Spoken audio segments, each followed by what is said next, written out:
I did a study on mastering the art of interbeing, and the conclusion was that to love without knowing how to love wounds the person we love. What does love mean actually?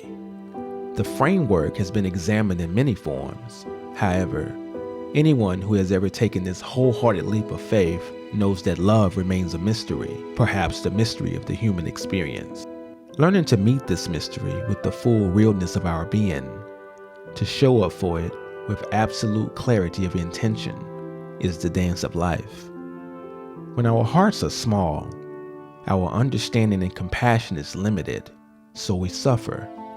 When we can't accept or tolerate others and their shortcomings, we demand that they change. But when our hearts expand, these same things don't make us suffer anymore. We have a lot of understanding and compassion and can embrace others. We can accept others as they are, giving them time and opportunity to transform. The question then becomes how to grow our own hearts, which begins with a commitment to understand and bear witness to our own suffering. When we feed and support our own happiness, we are nourishing our ability to love. That's why to love means to learn the art of nourishing our happiness. Understanding someone's suffering is the best gift you can give another person. If you don't understand, you can't love. We form our patterns of understanding and misunderstanding early in life. If our parents didn't love and understand each other, how are we to know what love looks like? The most precious inheritance that parents can give their children is their own happiness. Our parents may be able to leave us money, houses, and land, but they may not be happy people. If we have happy parents, we have received the richest inheritance of all.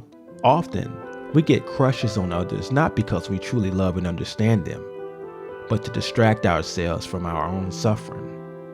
When we learn to love and understand ourselves and have true compassion for ourselves, then we can truly love and understand another person.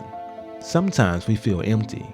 We feel a vacuum, a great lack of something. We don't know the cause. It's very vague, but that feeling of being empty inside is very strong. We expect and hope for something much better so we can feel less empty. The desire to understand ourselves and to understand life is a deep thirst. That's also a deep thirst to be loved and to love. It's very natural to have such feeling.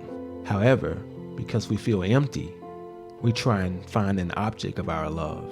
Sometimes we haven't had time to understand ourselves, yet we've already found the object of our love.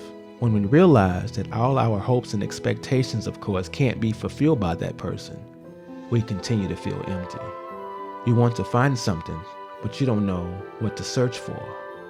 In everyone, there's a continuous desire and expectations. You can be the sunshine for another person, but you can't offer happiness until you have it for yourself. So start by accepting yourself and learning to love and heal yourself. Learn how to practice mindfulness in such a way that you can create moments of happiness and joy for your own nourishment. Then you have something to offer the other person. If you have enough understanding and love, then every moment, whether it's spending time making breakfast, driving a car, watering the garden, or doing anything else in your day, can be a moment of joy. In a deep relationship, there's no longer a boundary between you and the other person. Your suffering is her suffering, or her suffering becomes yours. Understanding your own suffering helps your loved one to suffer less. Suffering and happiness are no longer individual matters. What happens to your loved one happens to you. In true love, there's no separation or discrimination. Your happiness is my happiness. I can no longer say, that's your problem. To know how to love someone, we have to understand them. In order to understand, we must listen. When you love someone, you should have the capacity to bring relief and help them to suffer less. This is an art. If you don't understand the roots of his or her suffering, you can't help. Just as a doctor can't help heal your illness if he or she doesn't know the cause. You need to understand the cause of your loved one's suffering in order to help bring relief. The more you understand, the more you love. The more you love, the more you understand. There are two sides of one reality. The mind of love and the mind of understanding are the same.